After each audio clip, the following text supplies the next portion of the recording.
paragraph 5 of his statement, the UK and also the US is permitted under international law to use force to aid another state which is enacting in self-defense. So he's trying to say America's under attack, which you and I, let's not fall out again, Rory. You and I agree there was no self-defense going on here. This was a war of choice.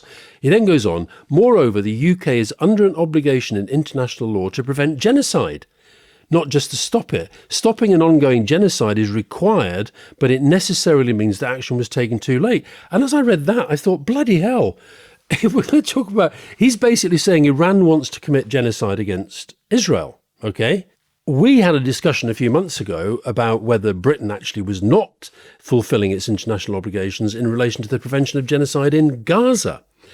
And so the point I'm making with this is that everybody's just making this about pre-existing political positions. I mean, David Wolfson, I think, was on record saying the accusation of genocide and the notion that she should be stopping Israel in Gaza because of genocide was completely unfair.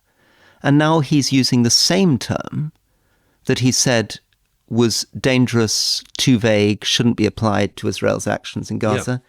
He's applying it to the Iranian regime. So I think what's going on is that his party, the Conservatives, who are in this sort of existential battle with reform, have decided that we, the UK, should have been in lockstep with the US from the word go. Now, you and I disagree with that, right? And so does Keir Starmer, even though you don't like what he did on day 2.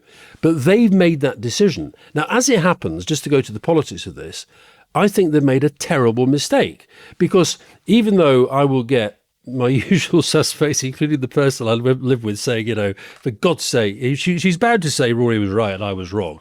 I would have liked to have heard Labour people out today attacking Donald Trump for saying what he said about Keir Starmer. And I'd also liked to hear Labour people attacking those media outlets that are so gagging for the Labour Prime Minister to be slapped down by the American president.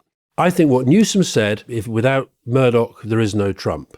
What Trump says about the way and Hexeth yesterday, the way that I hate the way they do it, but I think the public know that there is something wrong in the way that really difficult, complicated government positions that a prime minister has to take kind of on the spot, surrounded by millions of views and Twitter and all this stuff, that at least give them a bit of credit for trying to think things through when they're fast-paced and incredibly complicated.